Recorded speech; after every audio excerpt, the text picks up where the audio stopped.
and then Canelo's older. Crawford has the ability, but he's small, and he can look bigger in Crawford could look bigger in the weigh-ins and all that stuff, but it's always a difference. When you get that fight with somebody, you can tell. Same thing with Jamel. Jamel fought him, the twin. He fought Crawford, and in all the stuff, the weigh-ins and the press conference. Already know that he has speed, he's got power. I know he's moving up in weight class. Can he carry it? But those intangibles, I believe that he has that. Too fast and too smart for Canelo. Even Canelo is a good boy. I'm not saying like nothing from not taking nothing from Canelo. Canelo versus Crawford is being billed as the biggest fight of the year, and Teddy Atlas has given a brutally honest breakdown. Atlas believes Terence Crawford has everything it takes to win, regardless of weight. He praises Crawford's discipline, adaptability, and ring IQ, while arguing that Canelo is no longer the fighter he once was. According to Atlas, the Mexican superstar has lost some of the hunger and fire that made him great, calling him overrated compared to Crawford. For Atlas, Crawford's sharpness and drive make him the clear favorite. The urgency's not there. The fire's not there. At least it wasn't there a week ago. At least I say that. It wasn't there a week ago. Maybe it'll be there now. Maybe he's the kind of guy that, and I get it, that at this point in their career, it has to be a big fight to get up. That Canelo can't get up for these fights. He couldn't get up for that fight. All right. If you want to go down that road, go ahead. But my road is still possible. That he got old, that just doesn't have that fire no more. Oh, my God. I'm going to say this one. That maybe he's a little overrated. I listen, I know he's tremendous. He's tremendous. But could he be a tiny bit overrated? If you look at some of his biggest fights, the fights where you had to be great to win, that you fought great fighters or near great fighters, you can make the argument that he lost the first Triple G. He didn't embarrass himself, but he got a draw. Second one, you can make the argument he lost that. I know it was a different kind of fight, and he got better, but you can make that. You can make the argument he lost to Lara. He did lose to Mayweather. You can make the argument he was too young in his career. Maybe, although it wasn't that young. He turned pro when he was 15 or 16. Egidus Mean Machine Kavaliauskas, who has shared the ring with Crawford, believes size won't matter in this clash. He insists Crawford's skill, intelligence, and adaptability are simply on another level. Mean Machine describes Crawford as a master of timing, pace, and distance, able to dismantle fighters regardless of their physical advantages. For him, this matchup comes down to tools, and Crawford's tools are sharper. It's not good for Crawford. Canelo's too big. Right now, my position changed.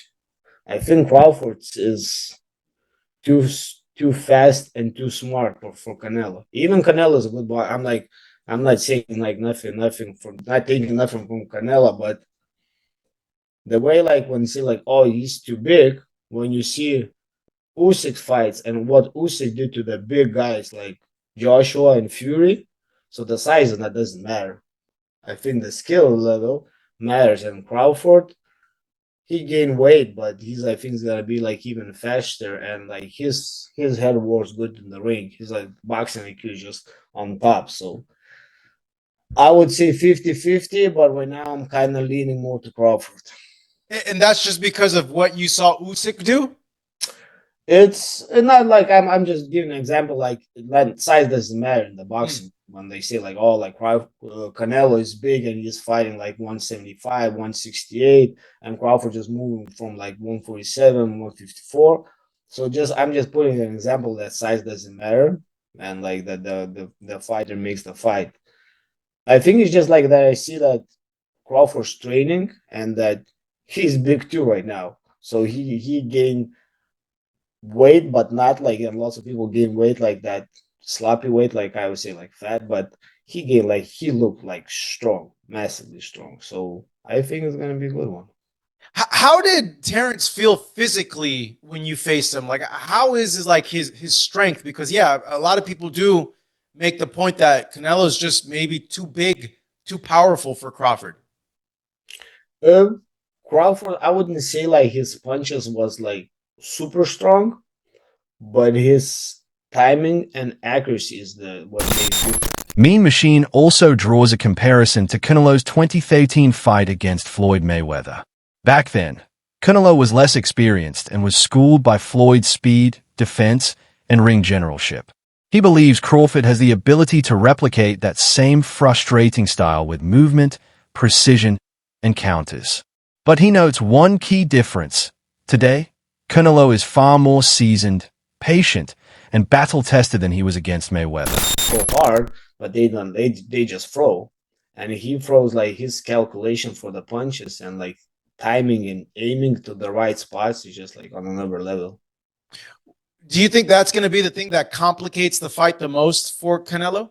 I think so, yeah. And like, yeah, like we can go back a little bit to Mayweather Canelo and Canelo. Yeah, Canelo was young and like Mayweather smart, but it can be like familiar fight like that. Even Canelo right now have more experience, and Crawford is still on his prime. So yeah, we'll see.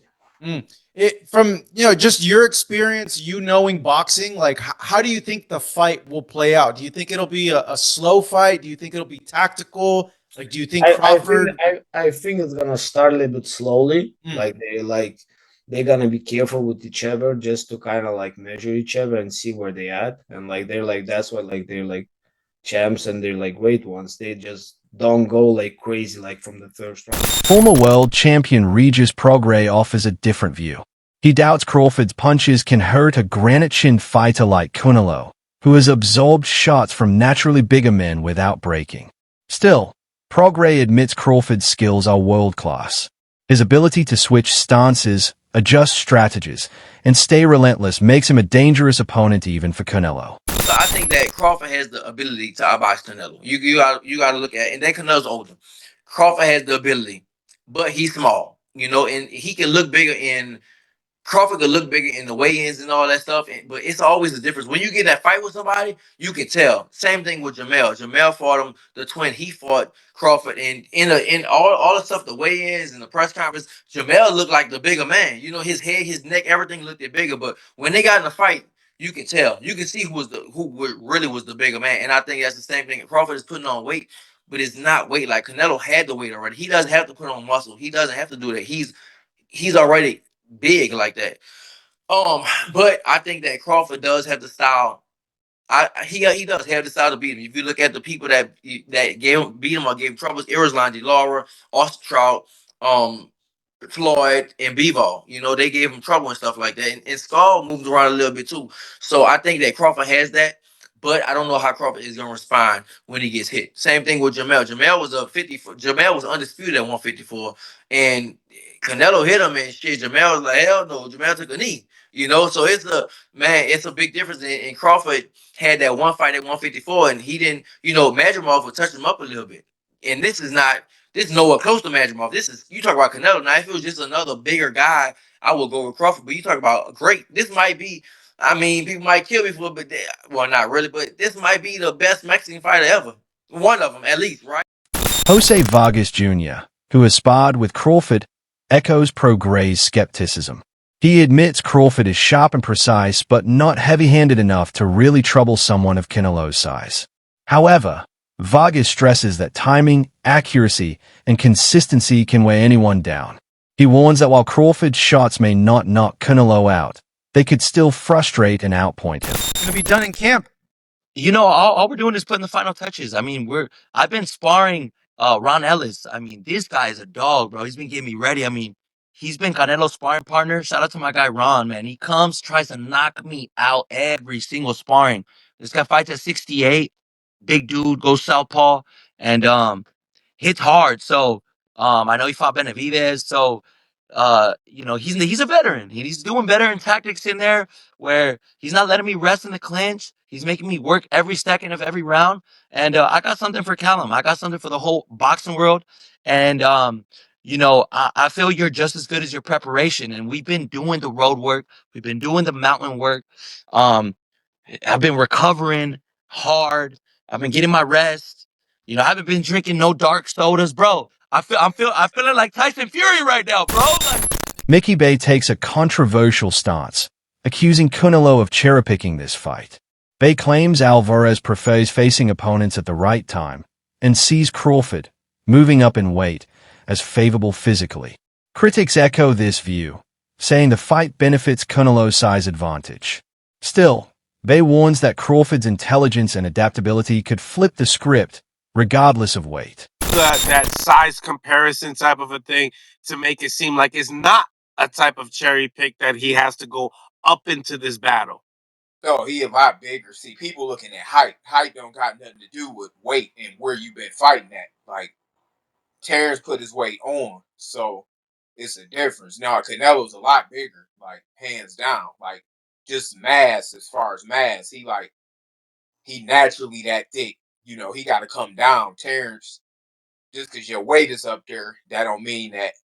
That's like putting a dude, Benavidez, as a heavyweight. He might walk around at 205 or whatever. That don't mean he a heavyweight, though. So, Canelo is by far the bigger man. We didn't see him hit dudes 6'3", 6'2" in the arm and hurt him. Like, he didn't hurt Kovalev, light heavyweight. So, I mean, didn't he have a light heavyweight title? Well, when he fought Kovalev, Just period at light heavyweight. Didn't Canelo win the light? Did he? no, he just Kovalev. That's it. Oh, okay. Well, he might only fought there a couple times, but the fact that he fought up there though, and he fought way up at light heavyweight, but he been at super middleweight for a minute, so he the bigger guy for sure. So really, he got to hurt Crawford, or he got to get his major respect. He got to get his major respect to make Crawford feel like he got to survive. If he can't do that, then he probably ain't gonna win. Do you feel like you was talking about Crawford? He needs to poke his way out of this fight, right? We've seen that. Crawford's been lined up by lots of fighters. Not Errol Spence, of course, but other fighters that was able to line up with shots that don't necessarily hit like a Canelo. Now, Canelo gonna line you up regardless. Promoter Tom Loeffler views the fight differently. For him, Canelo versus Crawford is pure spectacle. Two global superstars with massive fan bases colliding on the world stage. Loeffler stresses that fights like this go beyond boxing purists. They grab mainstream attention and draw in casual audiences, making this one of the sport's most marketable matchups in years. Being in the ring on such a high-profile show, it's huge. It doesn't get any bigger than that, and you got to give credit to both guys. They're both very confident. They both have very passionate fan bases. Callum, having fought in Dublin, packed the arena out there, the 3 Arena, having fought at Madison Square Garden 3 times, fought in Boston, and then Fernando Jr., from one of the biggest boxing named families, in the history of boxing. He's going to bring out a huge fan base. So it's a really exciting addition to, such a big show that like I said, doesn't get any bigger than that for sure. I agree. I think that you, along with me, have seen some of these criticisms of the undercard. But really, when you look at it, I mean, we both know Callum Walsh so well. The personality and the authenticity that he brings to the sport is just so sincere. He's so real. Being from Ireland, coming overseas to train and dedicate his life to this craft, and his personality is so magnetic that it obviously brought someone like Dana White to be a huge supporter of him. I think in these weeks leading up to the fight, the fighting public who does not know Callum Walsh is really going to fall in love with him, especially, by fighting. Saudi boxing power broker Turki Al-Sheikh has been credited with making Canelo versus Crawford a reality. Critics argue his influence prioritizes spectacle over competitiveness, given the size difference. Still, without Al-Sheikh, this fight likely wouldn't exist. His financial backing and vision have reshaped modern boxing, delivering dream fights fans never thought possible. Would have mopped up all of these dudes, bro. Would have mopped up all of these dudes. Like, when we're coming out and saying that this is a complete mismatch, and this is a joke, and this is a fantasy fight, you know what I'm saying, that Turki Al-Sheikh dreamed of, and we know he's a big Crawford fan, knowing, the level of star power that Canelo Alvarez has, and he had the bag to make this fight happen. it doesn't mean that it's a logical fight for boxing, bro. At the end of the day, man. You know, you guys tell me if Terence Crawford would have beat Triple G. Tell me if he would have beat Billy Joe Saunders. Tell me if he could beat Bivol, even though, yeah, Canelo didn't beat Bivol, but tell me if he could have beat a Sergey Kovalev. And the other loss Canelo has to Mayweather, man. Crawford, you know, nobody in the world I felt could have beat Mayweather in the height of his career, bro. Tell me if Crawford, bro, would have just flat out went in there and beat a guy like Miguel Cotto, Daniel Jacobs. You know what I'm saying, bro? Like, it's the level of competition that Canelo faced, man. And these dudes that he went in there to beat. You know, Terence Crawford is nowhere, you know, has fought nowhere near the level of competition that Canelo Alvarez has fought. And I've had some comments talking about, you know, you talk about we're going off of our emotions and you're going off of your emotions. You're not giving no facts, bro. Like, this is all facts right here, bro. The fact of the matter is, bro, Canelo Alvarez has fought at light heavyweight. The fact of the matter is, Terence Crawford has only fought once at 154 pounds. And the fact of the matter is, he was getting touched up by those right hands all night, bro. By Majumov. That's the fact, bro. The biggest, most dominating fight he ever had was against Terence. Trainer Dave Caldwell praises Crawford's versatility as the key to victory. Switching comfortably between orthodox and southpaw, Crawford creates angles, disrupts rhythm, and keeps opponents guessing. Caldwell highlights Crawford's footwork and mobility, which could help him avoid Canelo's pressure and cutoffs. For him, the fight isn't about power. It's about discipline, IQ, and movement. When the fight got made, I've always fancied Crawford. I just think he's different. I think there's something about him. I think if you add what Crawford's good at, his brain, he can switch. He's very good as a southpaw. His judgment of distance is fantastic. His punch picking is fantastic. He's got good legs. When you add what, and he can pop. I mean, listen, he might. I'm not saying he's got the power to hurt Canelo, but he might have the power to surprise Canelo a little bit and just sting him and just. But when you look at what Crawford does well, and then I look at this version of Canelo, as Canelo's got on, his punch rate's gone down. And that wraps it up for today's breakdown. The boxing world is split on who has the edge, Canelo's size and experience, or Crawford's skill and adaptability. Stay tuned for more updates as the hype builds toward fight night.